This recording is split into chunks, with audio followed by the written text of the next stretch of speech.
तो देखिए एग्जाम की तैयारी ऐन मौके पे नहीं की जा सकती, क्योंकि कई सालों की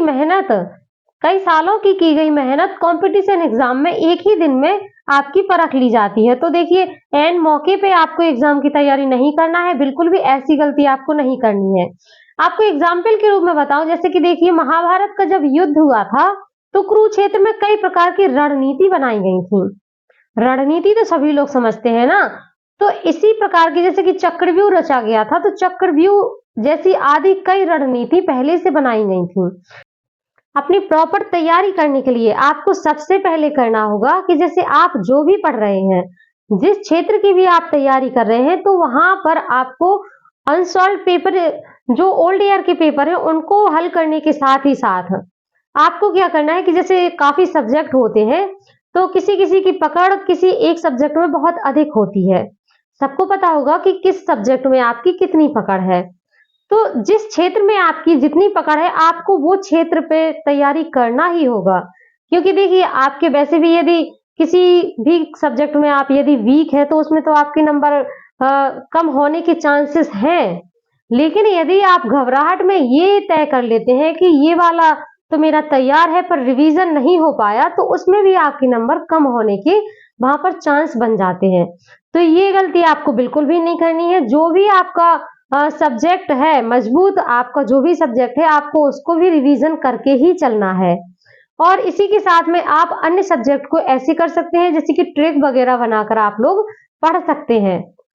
कम समय में ज्यादा मैटर पढ़ने की कोशिश करें, क्योंकि समय कम है, तो आपको तैयारी भी जबरदस्त करनी होगी। कि देखिए हाउस वाइफ होना बहुत ही जिम्मेदारियों का काम है।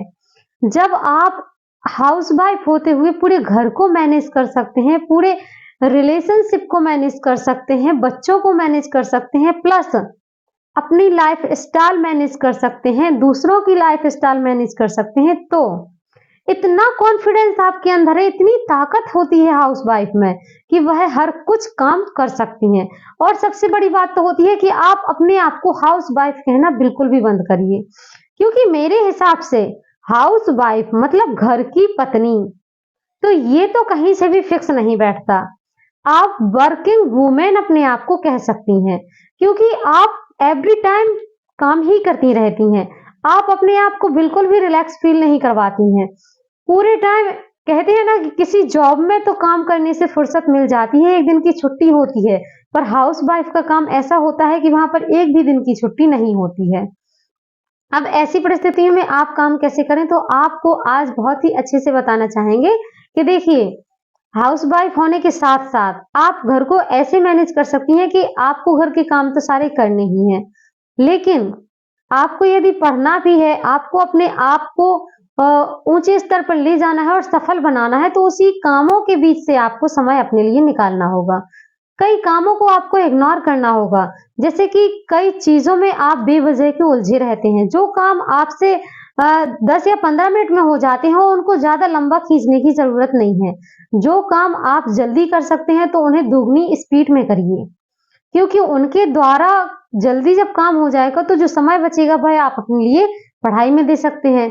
अब आता है कि बच्चे भी साथ में हैं, अब कैसे मैनेज करें? तो यदि ये भी समस्या आपके साथ में है, तो ये कोई बड़ी समस्या नहीं है, क्योंकि मैं भी इसी समस्या से आप लोगों के साथ में प्रस्तुत प्रतिदिन होती हूँ। क्योंकि मेरी भी एक छोटी सी बच्ची है, लगभग 1.5 साल की बच्ची है। उसका ये है कि उसको तो यदि उसने कह दिया कि माँ चाहिए, तो चाहिए ही है। फिर आपका कोई भी काम पड़ा रहे, उसको बिल्कुल भी नहीं सुनना। पर इसी बीच मैं क्या करती हूँ, मैं अपने सुबह से लेकर शाम तक का पूरा एक रूटीन सेट किए हूँ। इसी के अनुसार मैं अपने सारे काम भी कर लेती हूँ और अपने लिए पढ़ने के लिए समय भी निकाल लेती हूँ। जब मेरा बच्चा सो रहा होता है, उस वक्त मैं अपने आप को रिलैक्स फील नहीं करवाती।